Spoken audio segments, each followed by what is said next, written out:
wherever you may be in the world. Thank you for joining me for another edition of the Truth Conductor Show. Listen, this is why we have confusion all over the world. People have gotten the definition of disagreement and hate meaning the same. And I just realized that the other day I had this Russian guy come up and ask me if I would play Russia's national anthem. And I said, no, that's one of the four I don't play. And he said, but your signs say stop hating each other because you disagree. I said, sir, this ain't got nothing to do with hate whatsoever. You know, I just disagree with the war. I ain't got nothing against Russia. Now, when it comes to Ukraine, fuck Ukraine. Because they put their hands on me. But I ain't got nothing. And this is the problem right now. People all over the world are associating disagreement to mean hate. That when you disagree with them, you're hating on them. And we have not attacked that mindset, man. We've not tried to correct that mindset. And that's why we got all of the division and the anger. Because people don't understand that they're confusing the definitions of two different words. And they're trying to make them seem like they're the same, and they're not. They're not the same, man. And this is not just in America, this is all over the world. People feel like if you disagreeing with them, you hate them. Because, and see, we automatically assume that people know what the definition. Oh, thank you. Let me give you the definition. Okay?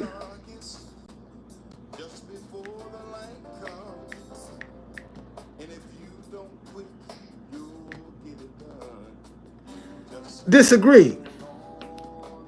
Have or express a different opinion. To have or express a different opinion is to disagree. To have or express a different opinion. Now, let's look at hate. Hate. Feel intense or passionate dislike for someone. Hate. To feel intense or passionate dislike for somebody. They ain't got nothing to do with disagreeing. When you hate somebody, man, you looking for some revenge. You looking for some vindictiveness when you hate somebody. But when you disagree with somebody, you just don't see eye to eye on that subject. But when you hate somebody, you hate everything about them. And disagreement is just one thing. We disagree on one thing we disagree on. And now you're trying to take that disagreement and whitewash everything. And it don't work that way. No, I just disagree. And see, and the people that disagree have stuff in common. But when you hate somebody, you ain't trying to find out nothing in common you got about with them. When you hate them, that's the last thing you want to find out what you got in common. When you hate somebody, but when you disagree with somebody, man, you got some shit in common. You still see eye to eye on some other things. Just that one thing you can't agree on. And see, and people, and this is the mindset all over the world. People will take one thing that they disagree on and whitewash everything. Say that you hating them, all because you disagree. You know, I disagree with your lifestyle. Don't mean I hate you. It don't mean I hate you because I disagree with your lifestyle. But when I hate you, man, that's with some passion. That's with some intensity behind it. See, ain't no compromise when you hate. When you disagree, you can compromise. But when somebody hates you, they ain't looking to compromise with you. They ain't looking to try to get along with you. They ain't looking to try to understand you because they hate your guts. They don't even want to see the sight of you. Don't even want to talk to you. But when you disagree, none of that applies. None of it. And we have let that mindset go unchecked from generation to generation, and now it's out of control. It's out of control. And that's what the problem is. People have gotten the definitions confused. And you know what? And until I brought this up, a lot of y'all didn't even think about it like that. See, a lot of y'all haven't even entertained. Damn, he is right. They do. The first thing somebody gonna say, you disagree with him? Why you hating me? I don't hate, I'm just disagreeing. If I was hating you, I wouldn't even be talking to you. If I hated you, I wouldn't even be having a conversation with you. And see, and what we don't do is try to develop an understanding on the disagreement. We just throw the baby out with the bathwater. There you go, you hating on me. You don't like me. And it has nothing to do with that. And see, because we haven't checked that attitude, that mindset, it's out of control right now. And see, in my community, when we hate each other, we kill it. We disagree with each other, we kill each other. Because we think that disagreement is look at these hip hop boys. All they doing is killing their opposition. Them record companies give them millions of dollars to come out here and kill their opposition. Because that's what they instilling in them, hate. See, that's what they're instilling is hatred. And it ain't hate, man. Somewhere along the line, somebody gonna have to check these definitions to show people you're doing this the wrong way. You're seeing this the wrong way. See, that's what we're gonna have to show people. You're looking at this the wrong way. And nobody's trying to check it. Nobody's even bringing it up. Everybody's just going along to get along. And the problem is, right now, people all over the world got the definition of disagreement and hate meaning the same thing, and they don't. They don't mean the same thing. You know, it's sad that to think about it, in 2024, we're going to have to teach people how to disagree with each other. Something that simple. People need to be taught how to disagree with each other. Otherwise, we're going to destroy each other. Otherwise, we're going to destroy each other. And we need to learn how to disagree with one another without the passion, without the intensity. It's just a disagreement. Because if you look at them people that disagree, they got more in common than they do differences. That's the sad part about it. See, we got more in common because we all being screwed in the grocery store and at the gas pump. Conflict resolution. That's what it is. And we need to get back to that because people don't know how to do it, man. You see? And we got to teach people how to disagree with each other without killing each other, without defaming each other, without degrading each other. We got to teach them how to disagree. And see, and these young kids, they just taking what we do and run with it. They don't sit down and analyze, wait a minute. If we disagree, just because we disagree, don't mean we hate each other. You see, and you know, this is just like, there are some women that have married some men that they didn't even like in the beginning. And believe that, man. There are some married couples right now that when they first met each other, they ain't liking each other. They didn't even like each other. But somebody was able to break through that. And they got married and in love. But when they first met, they ain't like each other. You see? And that's real. That's as personal as I can get it. You got people right now in relationships. When they first met, they couldn't stand each other. But over time, they got to know each other. And they hooked up. But what if they kept the attitude that they were hating each other because they disagreed?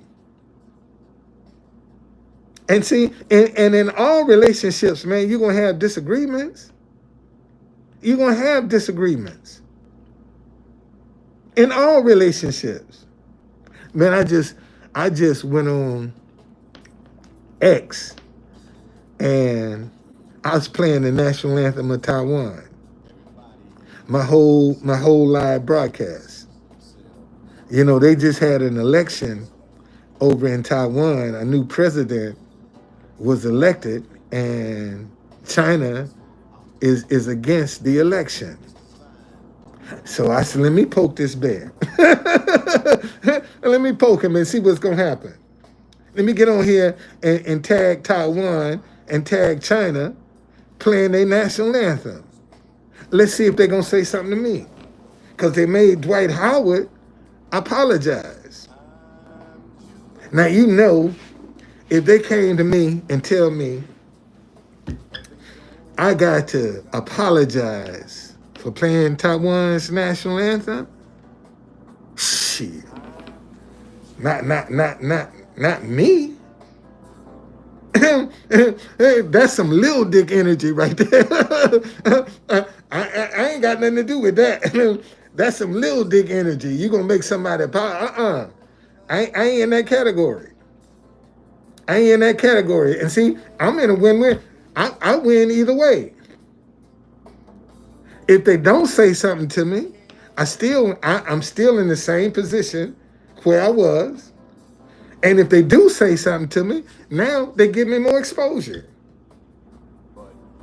Okay? Now they done gave me more exposure. And see, and that's what I be trying to tell y'all, man, know what stage you on. And see, this is the international stage. When you gonna get on here and say, let me show you. Let me show you. Let me show you. Because, you know, I don't own the rights to this music. But they might give me a copyright strike. They might not.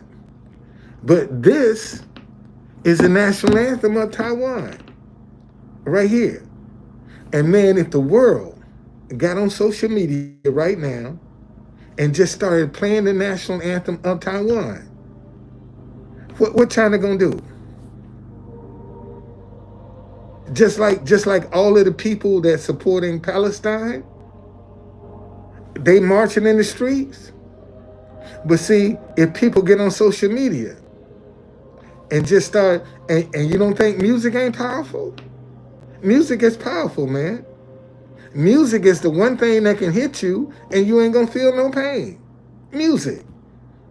Every time one of the prophets was dealing with God, First thing they did was went and got a musician.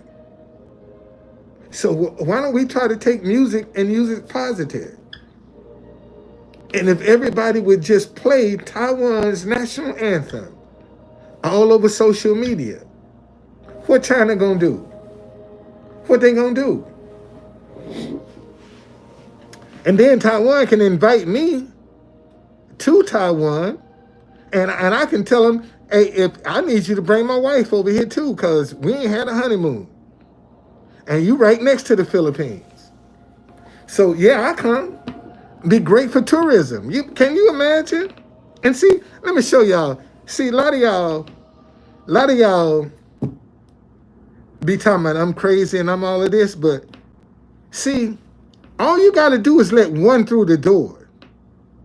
Let one get in, everybody gonna try to be knocking on the door trying to get in.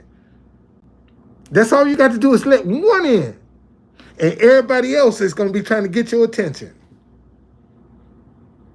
You see, and you can milk it. All you got to do is just let one in. And everybody else can be, imagine. A sponsor come along, sponsor this message. Everybody and their mama gonna be out with a sign. If they see this working, everybody and their mama gonna have some kind of message on a sign to see if they can duplicate what I did. Because all you got to do is just let one in, and everybody else gonna be trying to follow. And you ain't got to let them in, but you let that one in. You let that one in, and everybody else gonna be trying to get in. And that's all. That's all got to be. See, that's why I be trying to tell you how powerful this message is. One person, all they got to do is just say, I'm gonna sponsor this. And when they see the results that I'm getting from this, everybody and their mama going, because they're gonna say, oh man, you know, he got evicted. He was living out of a hotel, and he didn't give up. And he kept at it. And somebody finally recognized what he was saying. And see, I know y'all see me. Every day now, somebody's telling me, you the guy that be on TV. I went in Whole Foods today, get a loaf of bread. And I knew the girl was from Jamaica. She told me a long time ago. And I just said, I said, what part of Jamaica you from? She said, Ocho Rios. She said, but I saw you on television. I saw you on TV. I said, he comes in the store. She said, that's him. I know he come in the store. I didn't see him. She said, I saw you on television. And every day now, somebody's seeing me, telling me, I see you on television. Say, I know y'all see me, but you ain't ready to give in yet. You ain't ready to elevate yet. You see me, but you ain't ready to elevate yet. And Peter Navarro, this guy, let me show him to you. Let me show him to you. Let me show you who I'm talking about. Next, I think it's next Thursday, he got to go to court. Let me show you who I'm talking about. I'm going to be right down there with him, too. I'm going to be right down there with him. They're going to sentence him this time, you know, because he done exhausted all of his...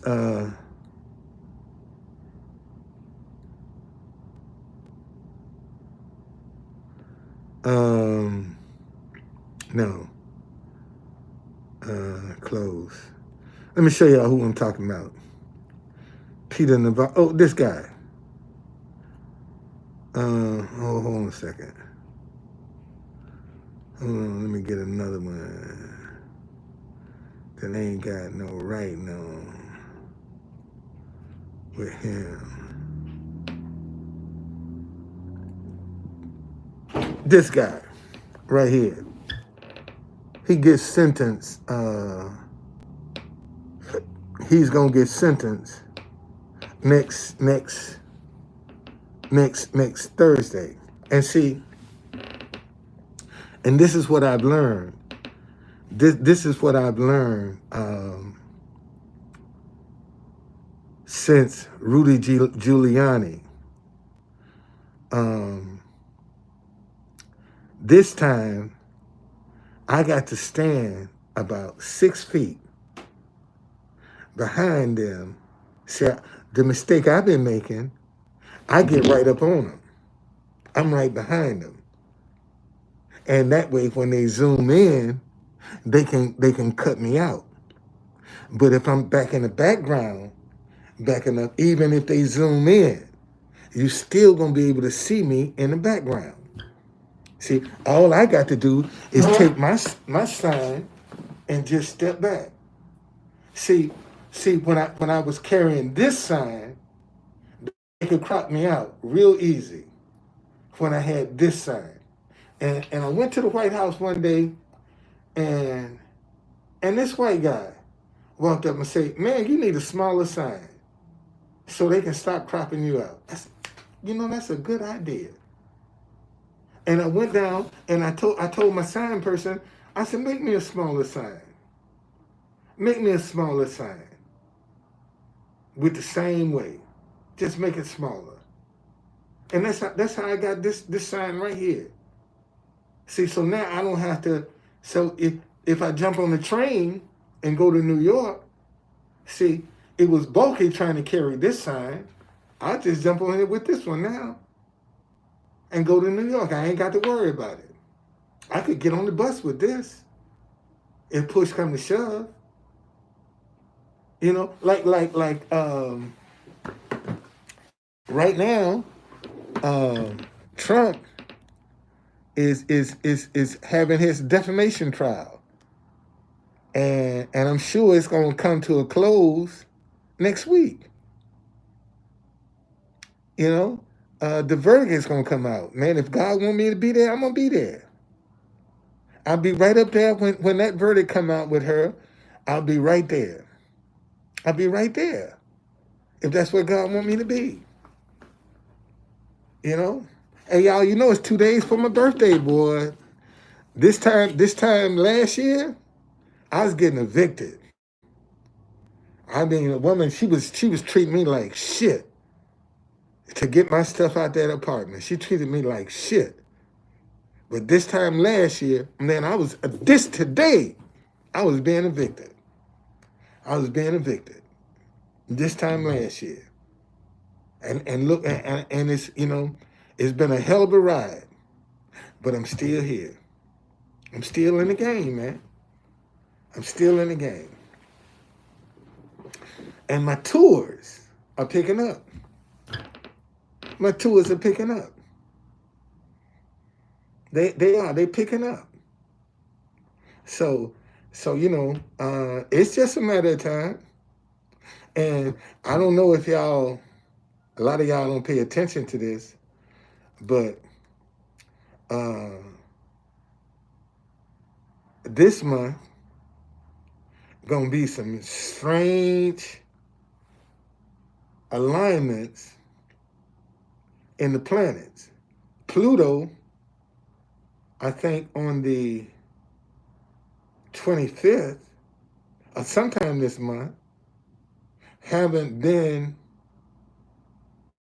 in this position in 250 years. Okay? Hey, David. Yeah, that's that. But see, David, that's a wealth transfer. When the last shall be first and the first shall be last, that's a wealth transfer. That's what that is. That's the only way the last is going to be first, is they're going to have money. And the people that got money are going to go down to without. That's a wealth transfer, man. And the Bible say the wealth of the sinners is laid up for the just. There has to be a wealth transfer before Jesus come back. See, so what you just described there was the wealth transfer, man. That's the only way. The last can be first, and the first shall be. When you first, you top dog. You top dog when you first. You top dog. And if the last gonna be first and the first gonna be last, that means the last is gonna inherit, and the first is gonna lose. That's how that's gonna happen. That's the only way they can descend to the bottom. Has to be a wealth transfer. Otherwise, it would stay the same. It would stay the same, man. So don't just and seeing a lot of people just assume the last shall be first and the first shall be last. That's a wealth transfer, man. That's all that is wealth transfer. And see, and if you were smart, you would be trying to put yourself in a position where you can benefit from that transfer.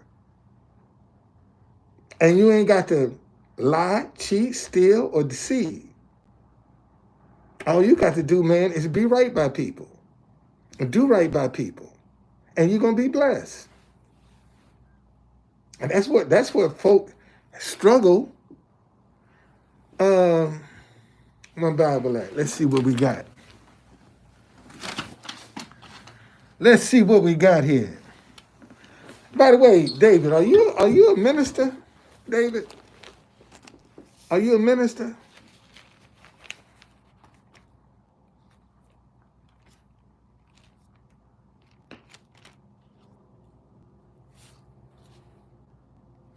See, I got me some Filipino money. Right here. This is my Filipino money right here. Got it in my Bible. Yes, sir. Because I'm feeling the Philippines right now. What is that? 89.34.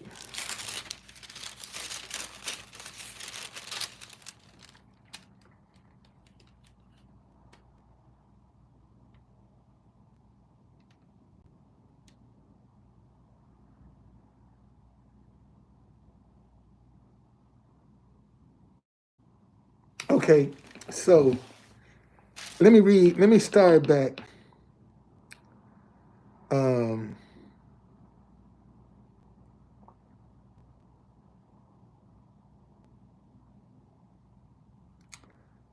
Wow.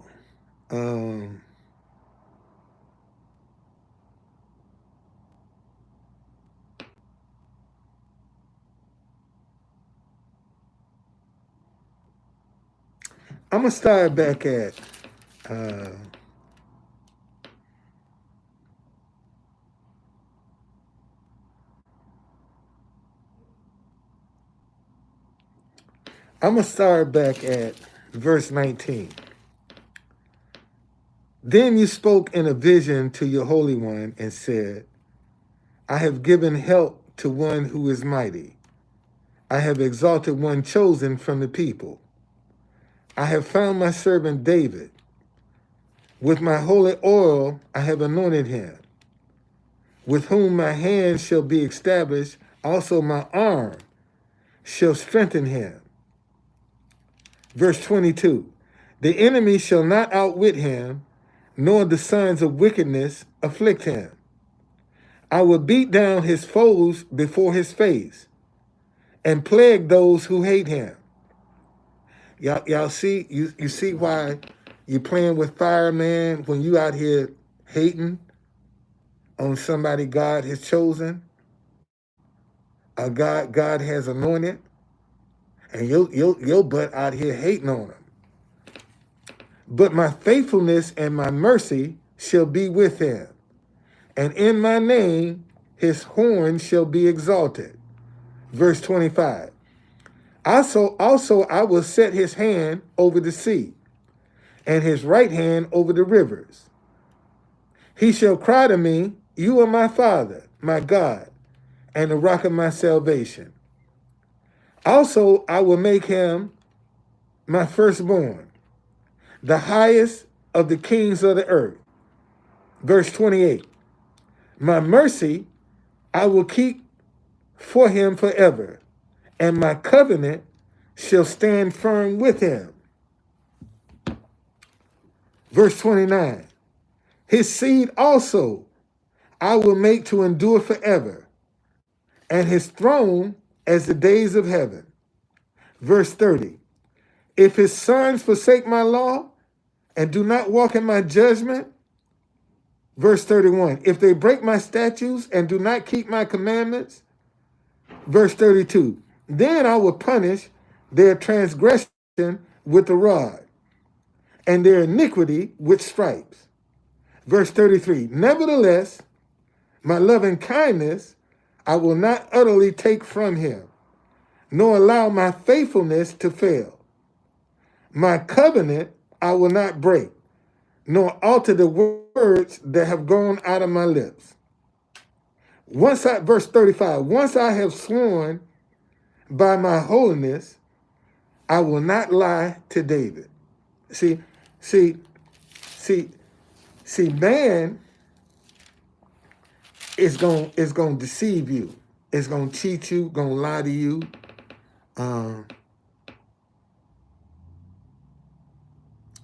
Man, are you a pastor, David? Are you a pastor? It's okay if you are.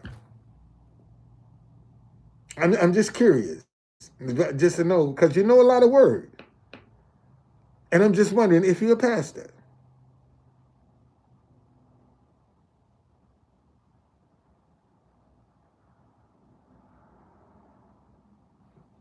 David. Okay, you don't want to answer. All right. All right. It's fine though. It's fine. But that goes to show you the wealth transfer. Okay? Oh, I missed it. Let me go back. Oh, your vocation is chaplain. Okay. Okay. Okay. All right. I knew it had to be something in there, man, because you got a lot of word in you, man. You got a lot of word in you, brother. So I knew it had to be some kind of connection there somewhere. But what I'm trying to, one of the things I try to not only show people in words, but by example, that living the right way, you're gonna have sacrifices, man. See, when you trying to do right by people, when you try to live right in a godly manner, it does not mean you ain't gonna have no adversity in your life. What it means is the adversity that you do have won't destroy you. See, and that's the difference. I think people, the children of God, lose sight of. As long as you're a child of God, adversity ain't gonna come along and destroy you. Man, it'll give you a good punch. It'll give you a good lick, but it ain't gonna take you out. See, it ain't gonna destroy you. Because the Bible says a good man can fall 7 times and get back up again. I know I didn't feel at least 6. I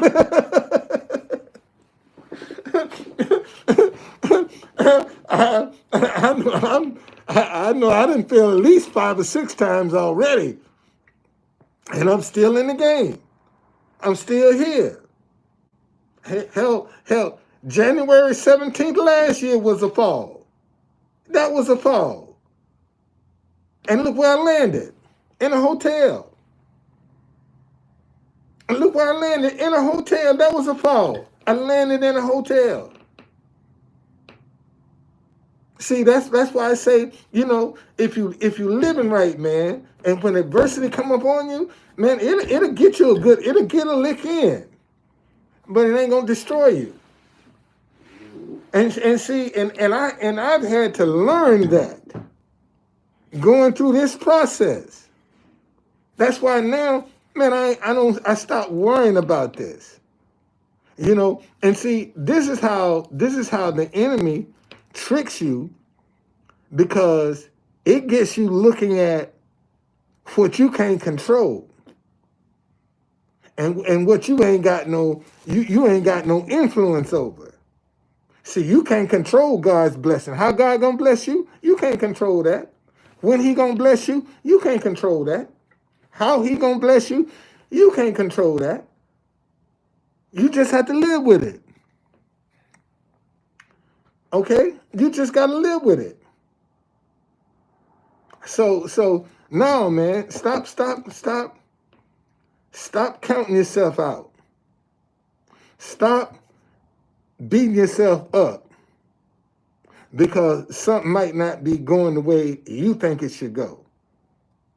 Just go through the process, because you're learning something. Keep your eyes open, because you're learning something. You're learning something. The only way you can learn is you got to make mistakes. That's the only way you're going to learn. And what's the one thing people are afraid to make is a mistake. They're afraid to make a mistake. Because if they think they get out here and try something and fall flat on their face, it's going to destroy them. But see, if you're a good person, that's the only way you're going to learn. It's from your mistakes. And that's what people are scared to make, a mistake. So when you're scared to make a mistake, you're stagnant. You ain't going to grow. You end up right where you started, when you don't want to make no mistakes. See, you'll end up right where you started because you don't want to make no mistakes. But when you make some mistakes, when you get out here and try, see, now you're growing because you're getting wisdom. See, you see what you did wrong. You understand what you did. And that's another thing. See, a lot of people lie to themselves. Let me say that again. See, a lot of people lie to themselves about who they are and what they are and what they're trying to do. They lying. They don't want to be truthful and honest. Okay? They don't want to for them to give it their all. See, they ain't gonna do that, because they feel like if I do more than what I'm being paid for, then I'm a sucker. No, you ain't. You ain't no sucker. You ain't no sucker at all. All right? You ain't no sucker. Man, you building something. And see, and when you can give out more than you take in, you're gonna benefit. You're the one that's gonna benefit from that. Because you got a whole bunch of people right now cutting corners. It's a whole bunch of people right now cutting corners. Okay, taking shortcuts and getting ahead. They're getting ahead, but they can't stay there.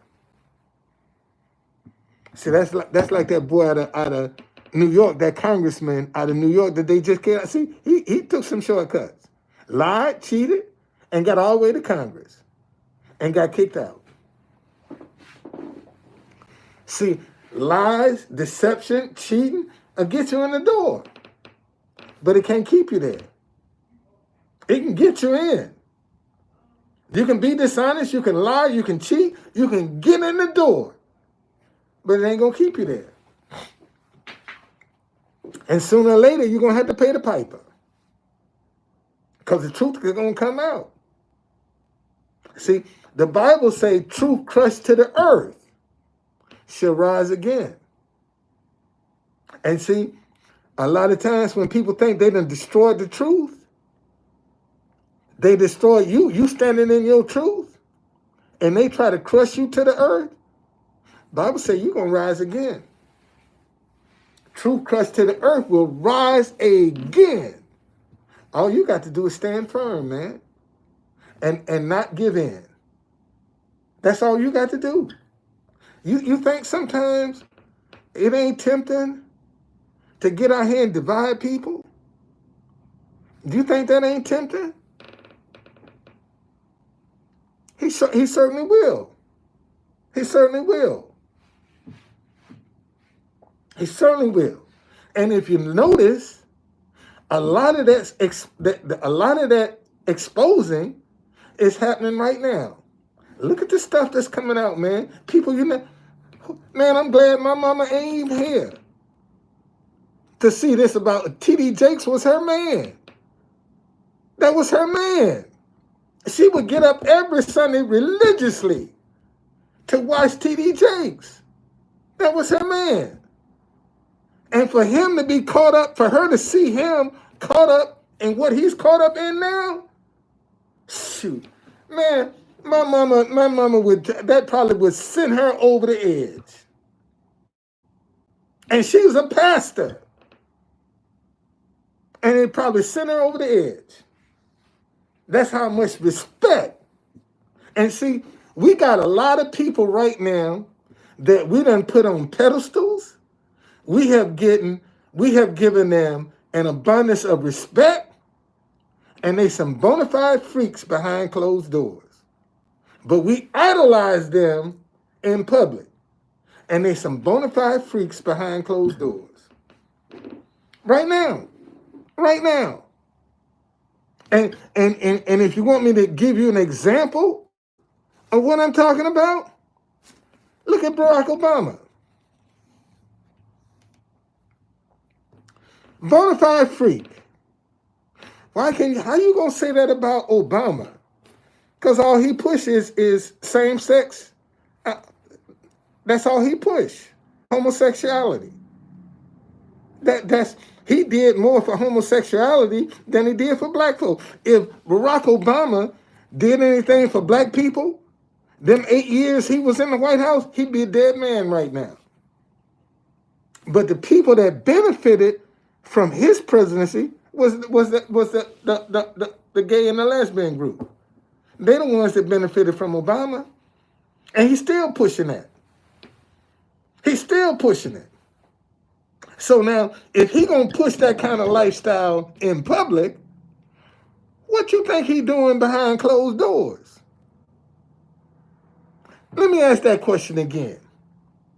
If you think he's pushing homosexuality out in the open, what you think he doing behind closed doors? Think about that. Because whatever you see, you gonna vocalize whatever it is you indulging in. Because that's what you're the expert on.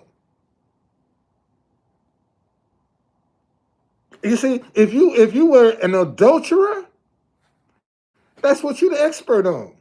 See, you can vocalize that. You can tell the do's and the don'ts. Because you're an expert. But see, nobody has said, well, damn, you think that he ain't entertaining that in his bedroom. And he's telling other people, this lifestyle is cool. It's okay. Don't you think he done tried it? Think about it. For him to keep don't you think he, and Lord knows, that homosexual spirit is on his bloodline forever. It's on his bloodline forever. And either one of his daughters or both gonna come out gay, or they're gonna have some grandchildren.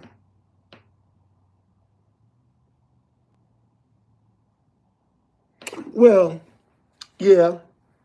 Well, see,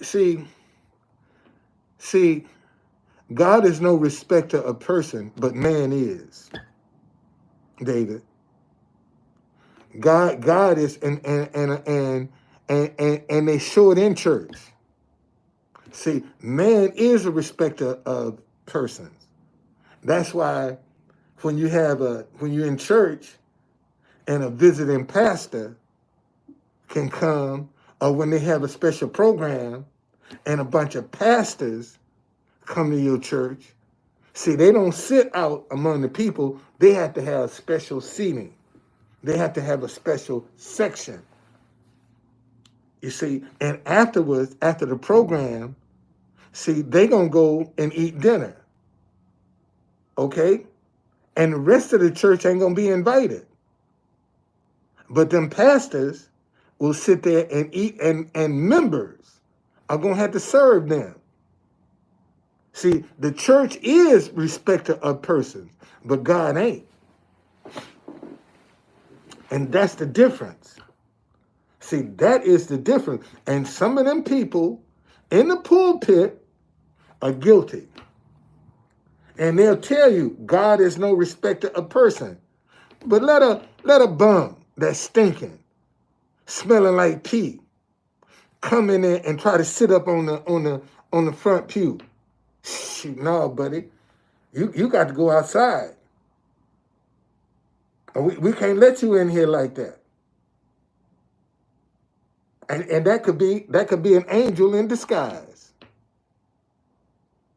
See, because the Bible say, beware how you treat a stranger, because you might be entertaining an angel unaware. And you think it's a homeless person. You think it's some bum. And it's an angel right there in front of you. See, angels ain't in shirt and ties and suits. You got a lot of angels that are walking around homeless, that's living that lifestyle. Why? Because they dare to touch somebody. They're there to impact somebody. And see, and if that angel came up looking like this, they probably would be rejected. But when another homeless person walk up on another homeless person and start, see, now you got something in common. Okay? Yeah. I haven't seen that Jude 1:12. Let me see what that is. Let me see. I have to go to the front of my Bible, my index, and find out where Jude is. Because you got some people, they can just tell you right off the top, 1779, for everything. I ain't got no shame, man. I'll go back and look in a minute.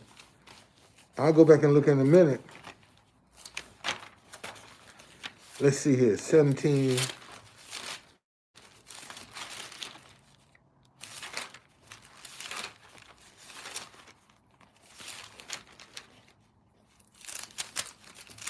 Let me see what that say here. Jude. What was that?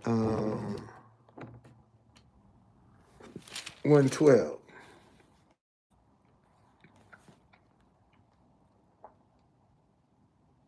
Okay.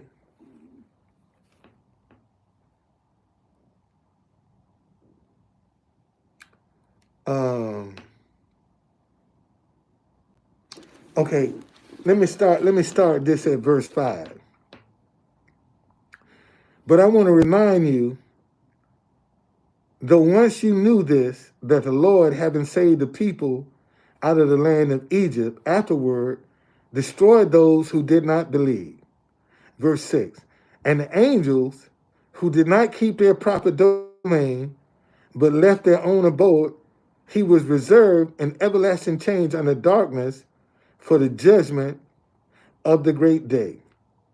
Verse 7, as Sodom and Gomorrah and the cities around them in a similar manner of these, having given themselves over to sexual immorality and gone after strange flesh, are set forth as an example, suffering the vengeance of eternal fire. Verse 8, likewise, also these dreamers defile the flesh, reject authority, and speak evil of dignitary. See, when you defile the flesh, and then everything goes for you. You ain't got no cut card, man. Ain't no boundaries. When you'll do any and everything. You're a freak when you defile the flesh. See, you're a bona fide freak. That's what you are. That they are the ones that defile the flesh. Verse 9. Yet Michael, the archangel, in contending with the devil, when he disputed about the body of Moses, dared not bring against him a reviling accusation, but said, the Lord rebuke you. But these speak evil of whatever they do not know, and whatever they know naturally, like brute beasts, and these things they corrupt themselves. Verse 11, woe to them, for they have gone in the way of Cain, and have run greedily in the error of Balaam for profit, and perished in the rebellion of Korah. Verse 12, these are spots in your love feast, while they feast with you without fear, serving only themselves. They are clouds without water, carried about by the winds, late autumn trees, and without fruit, twice dead, pulled up by the roots. See, man, listen. There are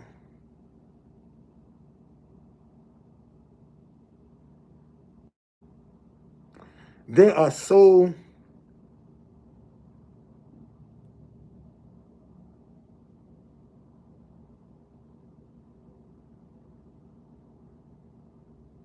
man of him who is able to keep you from stumbling and to present you faultless before the presence of his glory with exceeding joy.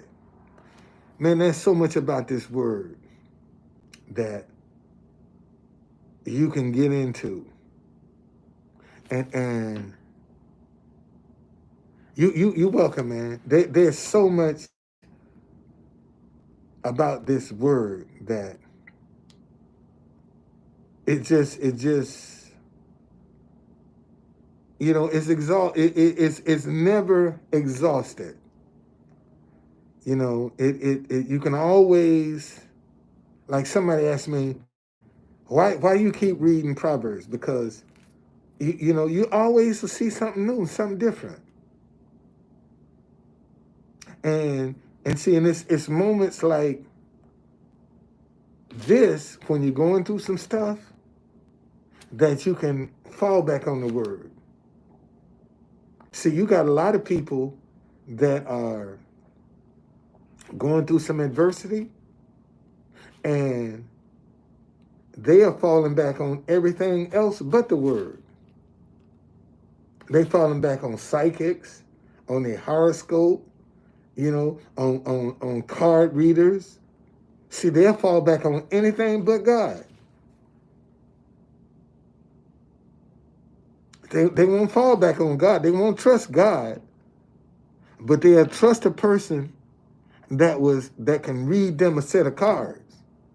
And don't you think for 1 minute, if that person that's reading them set of cards is so good, why their life is so jacked up?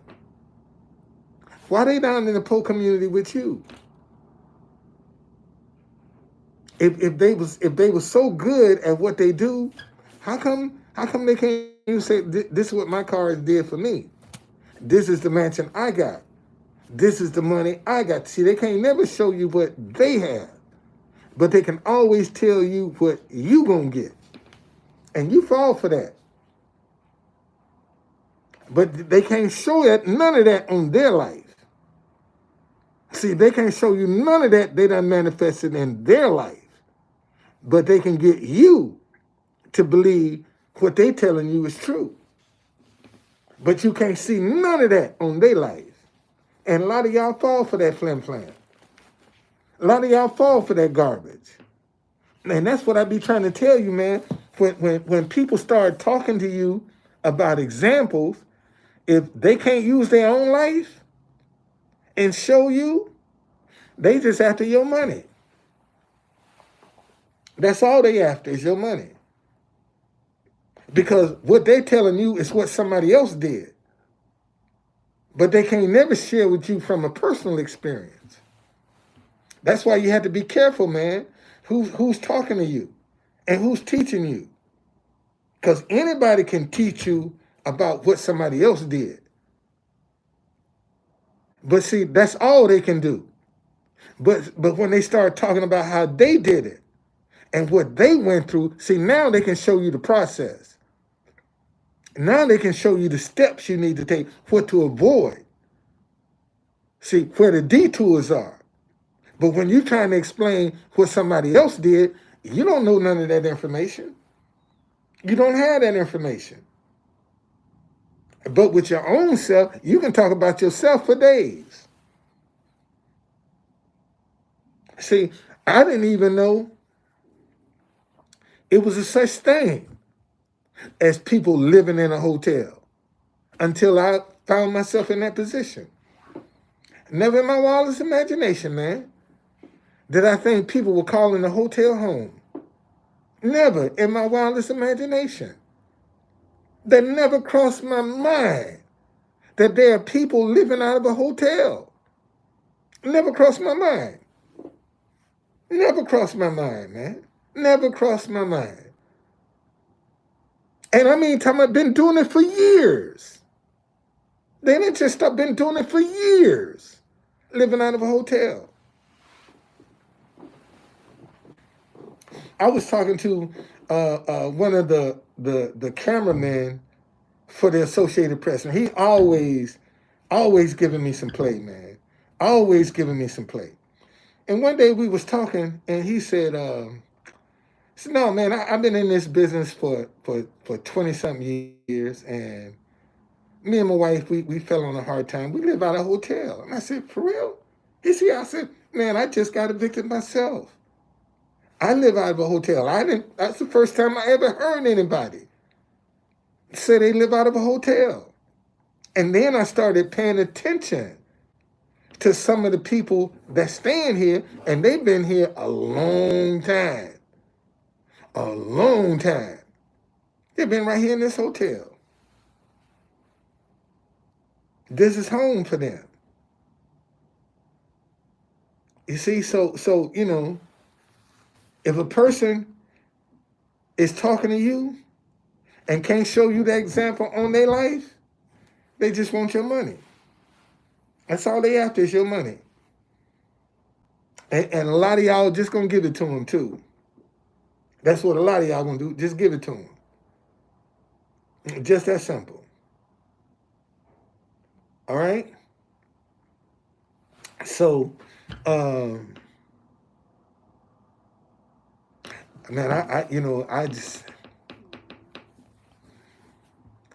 I'm in it for the ride, man. Right now, I'm in it for the ride. I'm curious to see how God gonna restore, because the Bible say He will restore what the locust, the palmer worm, the cankerworm has eaten. And God is gonna restore it. If you're doing your part, then there's some restoration. God is gonna, man. In fact, let me read that scripture to you. Let me read it so I can get it right. I know it's in Isaiah.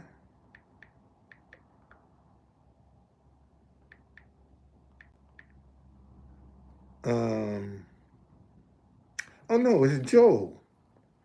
Joel 2. It's in Joel.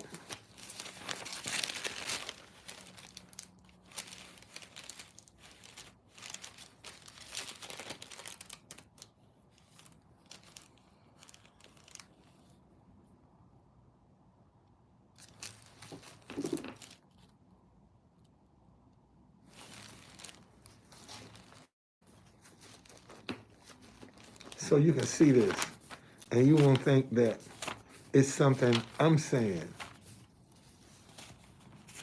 Let me show you this.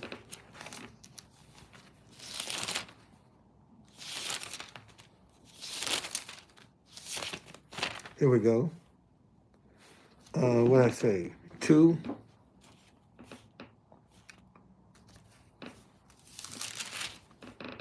Here we go.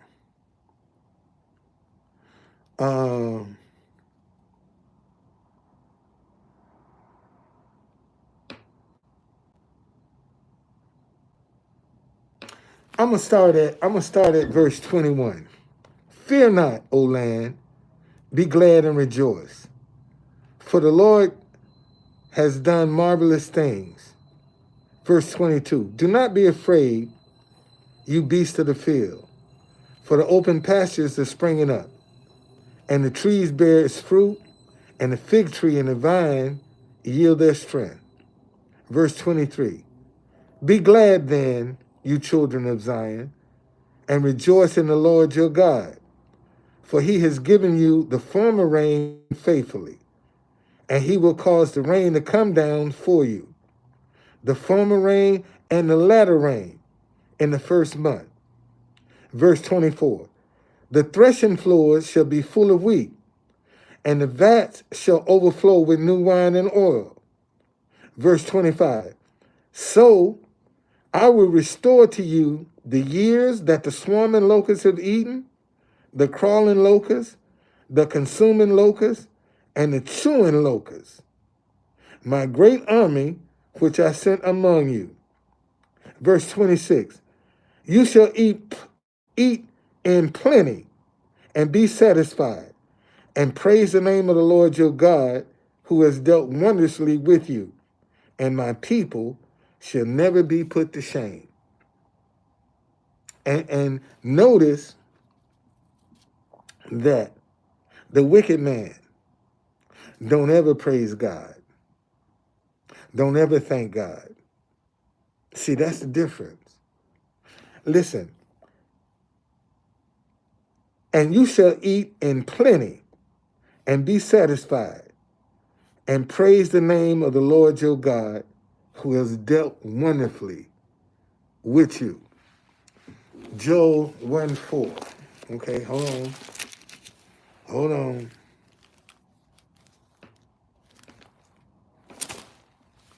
I'm in Joel. All right. Okay. Let's start at verse 2. Hear this, you elders, and give ear, all you inhabitants of the land. Has anything like this happened in your days, or even in the days of your father? Tell your children about it. Let your children tell their children, and their children another generation. What the chewing locust left, the swarming locust is eaten. What the swarming locust left, the crawling locust is eaten. And what the crawling locust left, the consumer locust have eaten. And God said over here that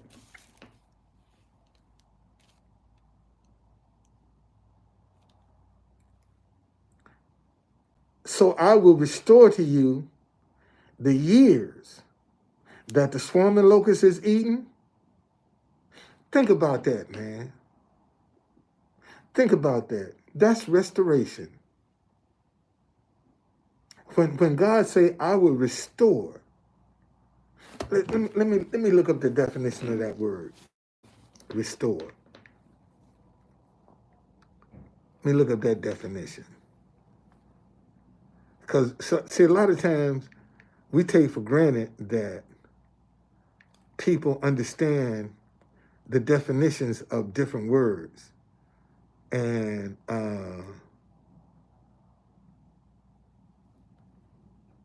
here we go. Restore.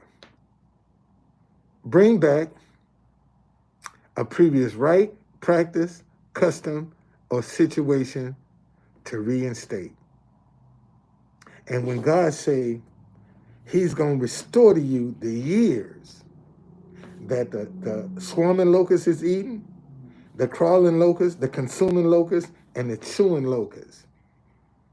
Man, that means that all of the adversity that you done had in your life, the stuff that you have gone through, what you have endured, God is going to restore everything that you done lost. He's going to restore it. And see, when God blesses you, he don't add no sorrow to it. Let me say that again. See, when God blesses you, he don't add no sorrow to it. And I've been guilty of this. I done went out and got in debt and said, look how God blessed me. And was in debt. And see, when God bless you, ain't gonna be no debt. Ain't gonna be no debt. When God blesses you, okay?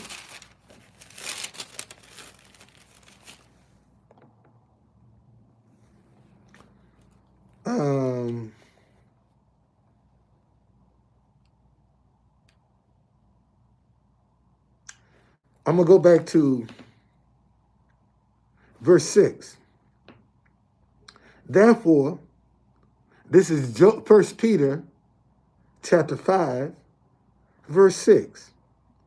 Therefore, humble yourselves under the mighty hand of God, that he may exalt you in due time, casting all your care upon him, for he cares for you.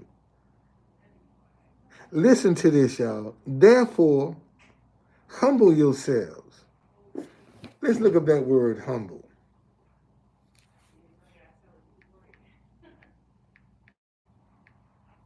Humble. Having or showing a modest or low estimate of one's own importance. See, when you humble yourself, man, you don't put nobody over. You don't put yourself over nobody. You're not better than anybody when you humble yourself. Therefore, humble yourself under the mighty hand of God, that he may exalt you in due time, casting all your care upon him, for he cares for you. Verse 8, be sober, be vigilant, because your adversary, the devil, walks about like a roaring lion, seeking whom he may devour. Verse 9, resist him steadfast in the faith, knowing that the same suffering are experienced by your own brotherhood in the world. Verse 10, but may the God of all grace, who called us to his eternal glory by Christ Jesus, after you have suffered a while, perfect, establish, strengthen, and settles you. Verse 11, to him be the glory and the dominion forever and ever. Amen. See, and what this is telling you, man, is sometimes you got to let go and let God. And when you let go, you humble yourself under the mighty hand of God. And what makes that so difficult is because you ain't got no control. You don't know where the answer's coming from. You don't know when they coming. All you doing is believing that they are coming. That's all you can do is believe it's coming. Okay? It's just that, well, David say restoration is in Jesus Christ. Jesus Christ is a lifestyle. Jesus Christ is a lifestyle. See, a lot of people look at the man, but they don't look at what he stood for. They don't look at how he lived. You're welcome, David. Jesus Christ is a lifestyle. It's a lifestyle. And a lot of people hung up on the man. And they ignore the lifestyle. You're going to be like Jesus. You're going to live like him. That's a lifestyle. And that's what people are missing. Because they're looking at the man. They ain't looking at the lifestyle. And when you start talking about Jesus, whoever you want, listen.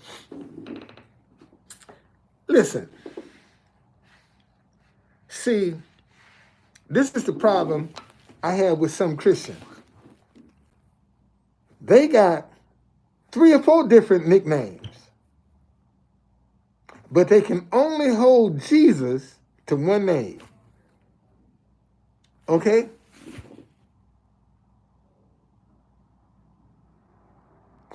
Okay, bro. Okay. See,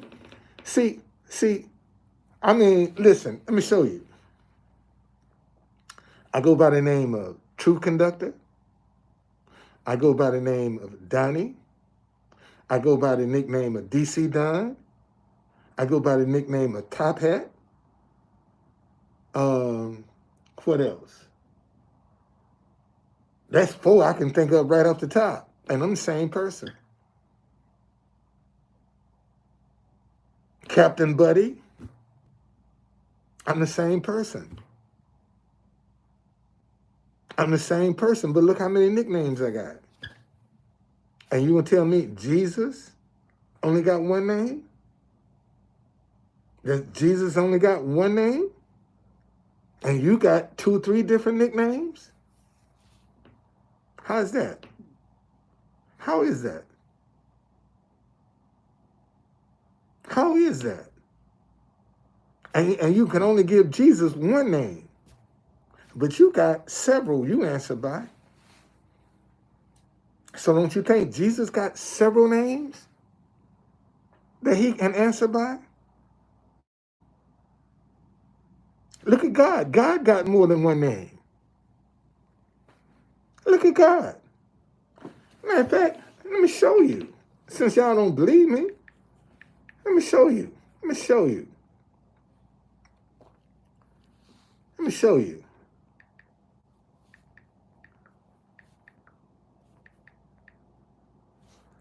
Names of God.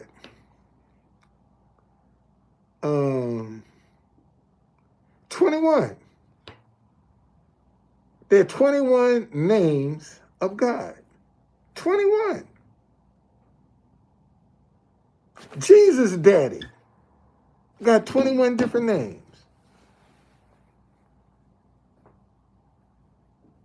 21. But you can only hold Jesus to one. You see what I'm saying?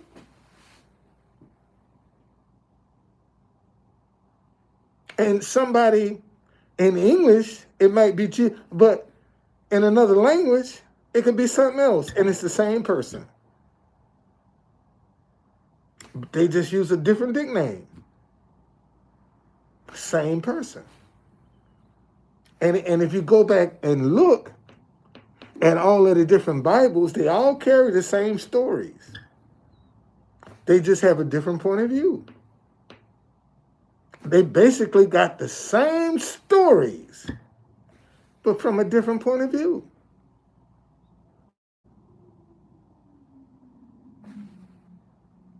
It's just that simple, y'all. All right? Man, thank you. I hope somebody got something out of this. I hope somebody got something out of it. You know?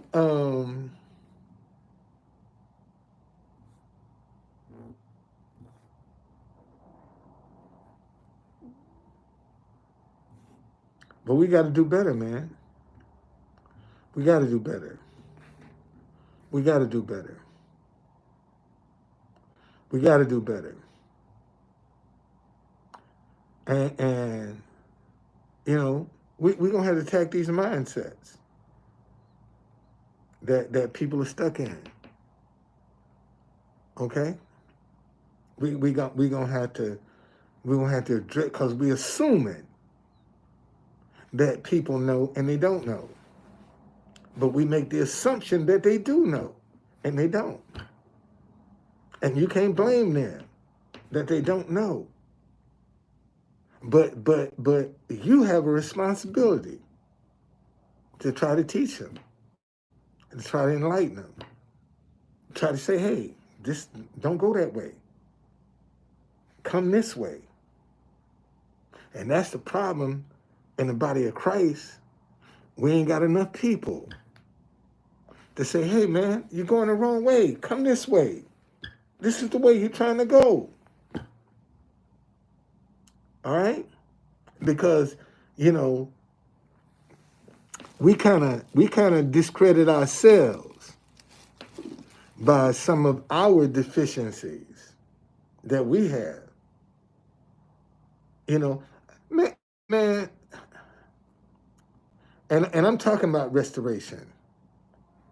And I believe these 5 years that I have sacrificed not seeing my wife, God is going to restore that. God is going to restore it. And let me see. If this is the book.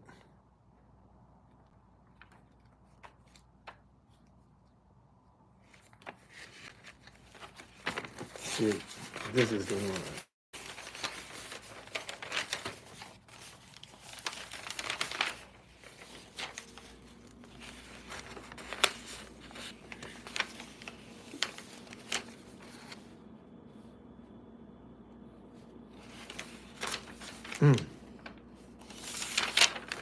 Well, I'll be writing down.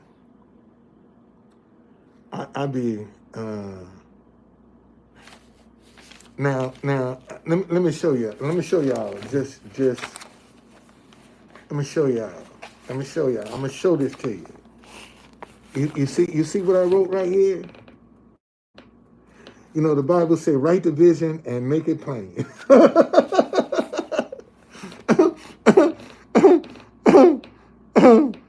Yeah.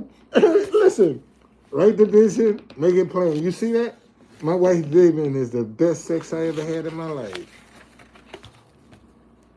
It's the best sex I ever had in my life. And I ain't touched that girl in going on 5 years. The best sex I ever had in my life. And that's God said, write the vision, make it plain. Can't get no plainer than that. My wife is the best sex I ever had in my life. That's up to God to make that happen. It's up to God. He's going to restore. If he's going to restore, he's going to give it all to me. And that's how I'm dealing with it, man. That's what I'm believing. So God going to turn my wife's heart back to me. I ain't got to do nothing but his will. All I got to do is come out here and just keep doing his work.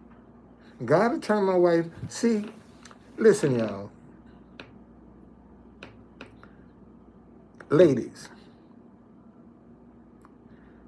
if a man don't love you, I don't care how pretty you are. I don't care how good you cook. I don't care how tight your bed game is. If that man don't love you, ain't nothing you gonna do to change his mind. Ain't nothing you gonna do to change his mind if he don't love you. And you can have it going on. But see, for God possessed man with the ability to be able to change a woman's mind. See, all right, David, take care, man. See, God can change. God has enabled men to be able to change a woman's mind. But a woman don't have that same privilege. Okay? A woman ain't got that same privilege.